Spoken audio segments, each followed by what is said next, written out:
اعوذ باللہ السمیع العلیم من الشیطان الرجیم من ہمزہ ونفخہ ونفثہ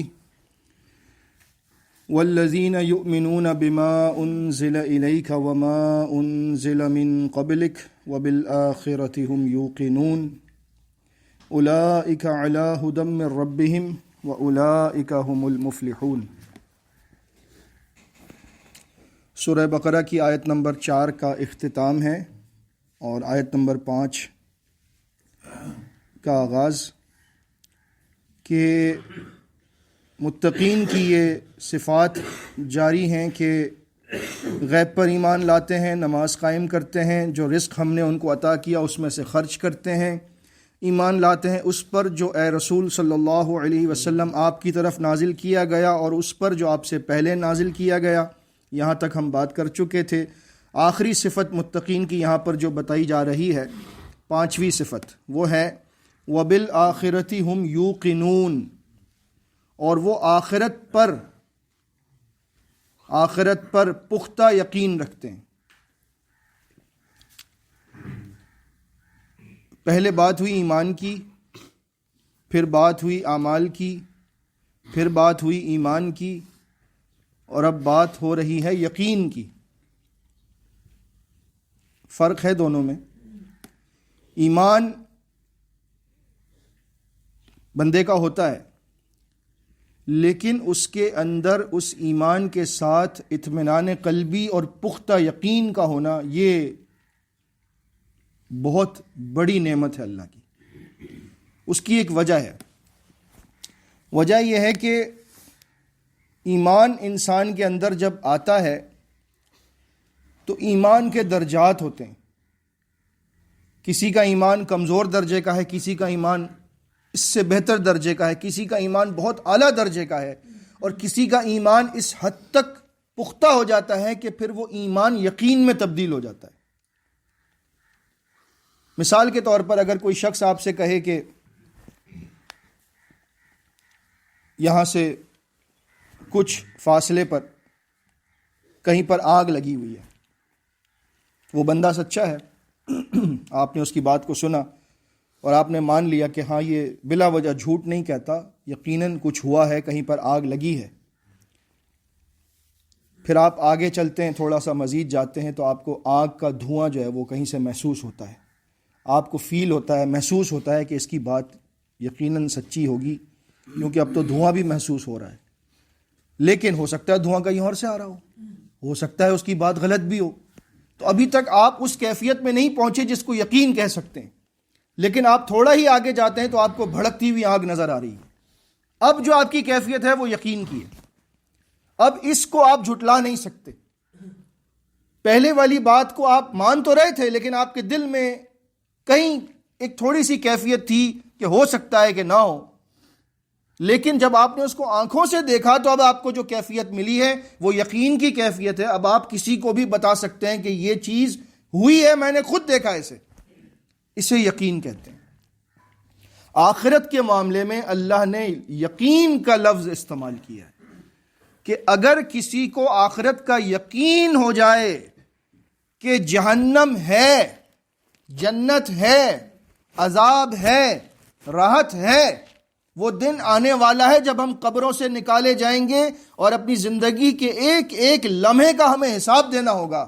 اگر اس کا یقین پیدا ہو جائے تو پھر اعمال بھی آسان ہے اور ایمان کو مضبوط کرنا بھی آسان ہے۔ اسی لیے سب سے آخر میں اللہ نے یقین کا ذکر کیا ہے۔ یہ یقین جب ہمارے اندر پیدا ہوگا تو پھر سب کچھ آسان ہو جائے گا۔ یہ یقین ہے جو انسان کو اعمال پر ابھارے گا۔ اللہ کے نبی صلی اللہ علیہ وسلم کا فرمان ہے، اور اس میں ہم سب کے لیے بہت بڑی نصیحت ہے۔ یہ حدیث مسند احمد میں ہے، سند اس کی حسن ہے، کہ فرمایا صلاح اول هذه الامة بالزہاد والیقین، اس امت کے ابتدائی حصے کی جو بھلائی تھی، اس امت کے ابتدائی حصے کو جو عروج ملا ہے، اس کی 2 وجوہات ہیں۔ ایک زہد ہے، یعنی دنیا سے بے رغبتی، انہیں دنیا سے کوئی لینا دینا نہیں تھا، مال سے، دولت سے، ریل پیل سے، اچھے لباس سے، اچھے کھانے پینے سے انہیں کوئی توجہ نہیں تھی ان کی اس طرف۔ اور دوسری بات، وہ یقیناً اللہ والے لوگ تھے اور ان میں یقین بہت پختہ تھا. یعنی جب اللہ کے نبی صلی اللہ علیہ وسلم کچھ فرما دیتے تو انہیں ایسا ہی محسوس ہوتا کہ ہم نے دیکھ لیا، اب ہمیں کسی طرح کے شک کی ہمارے دل میں گنجائش نہیں ہے. پھر فرمایا وَهَلَاكُ آخِرِهَا، اس امت کے آخری حصے کی تباہی بھی دو وجوہات کی بنا پر ہے. بالبخل والعمل، پہلا ان میں بخل ہے، یعنی اپنی ذات پہ تو بہت خرچ کرنا ہے لیکن دوسروں پہ خرچ کرتے ہوئے جان جاتی ہے. وہاں پر کیا تھا؟ دنیا سے بے رغبت تھے، اپنا سب کچھ لٹا دیا. ابو بکر صدیق رضی اللہ تعالیٰ عنہ سے وہ جو روایت ہے ابو داؤد کی صحیح سند سے، تبوک کے موقع پر نبی صلی اللہ علیہ وسلم نے فرمایا کہ آج مال کی ضرورت ہے، کون خرچ کرتا ہے؟ تو اٹھتے ہیں اپنے گھر سے سارا سامان لے کر آ جاتے ہیں، سارا کچھ لے کر آ جاتے ہیں. پوچھا نبی صلی اللہ علیہ وسلم نے کیا چھوڑ کر آئے گھر والوں کے لیے؟ فرمایا لہم اللہ و رسولہ، ان کے لیے اللہ اور اس کا رسول چھوڑ کر آیا ہوں، کچھ بھی نہیں. اور دوسری بات، اس امت کے آخری حصے کی تباہی کا راز کہ ان میں خوش فہمیاں بہت پیدا ہو جائیں گی. خوش فہمیاں ہیں نا، آج کرنے کو کچھ بھی نہیں ہے لیکن جنت ہمیں سب سے اعلیٰ درجے کی، فرسٹ کلاس لیول کی چاہیے، کیا کیا ہے؟ کچھ بھی نہیں. تو ہم نے آج یہ دیکھنا ہے کہ اگر ہمیں بھی بہتری کی طرف جانا ہے تو ان دو چیزوں کو پکڑنا ہوگا، ایک دنیا سے بے رغبتی اور دوسرا یقین اللہ تعالیٰ کے تمام معاملات کے سلسلے میں کہ جو ہونے والا ہے، جو ہوا ہے، جو ہو کر رہے گا، جو آخرت میں ہوگا، جو دنیا میں ہے، سب کچھ اللہ کی طرف سے. ہمیں اس بات پر یقین ہے اور ہمیں اس کی تیاری کرنی ہے کہ ہمیں مر کر اللہ کے پاس جانا ہے. جنہوں نے یہ کام کر لیا، اللہ نے فرمایا وَبِالْآخِرَةِ هُمْ يُوقِنُونَ، تو وہ یقینی طور پر آخرت پر ایمان رکھتے ہیں، ان کا یقین ہوتا ہے.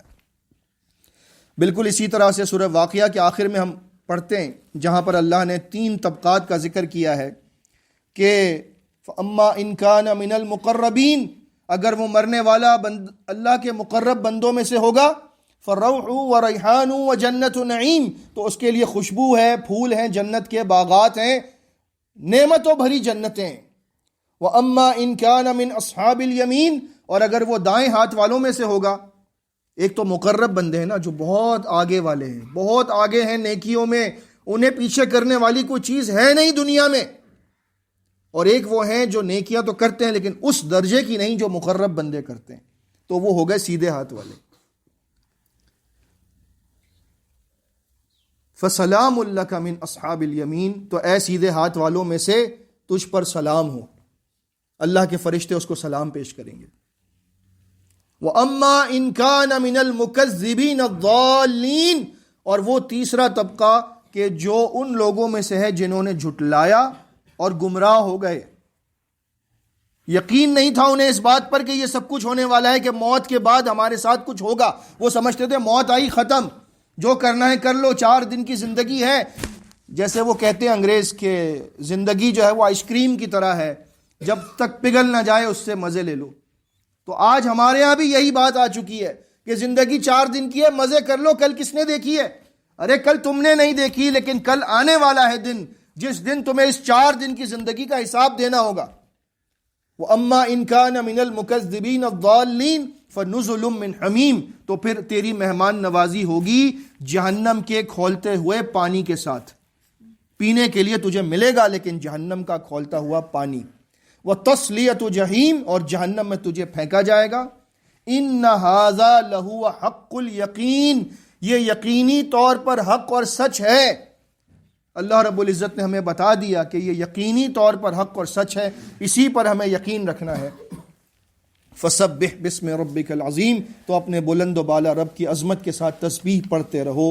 اولئک علی ھدی من ربہم واولئک ھم المفلحون، جنہوں نے ان 5 صفات کو اپنے اندر پیدا کر لیا، یہی وہ لوگ ہیں جو اپنے رب کی طرف سے ہدایت پر ہیں، اور یہی وہ لوگ ہیں جو فلاح پانے والے ہیں.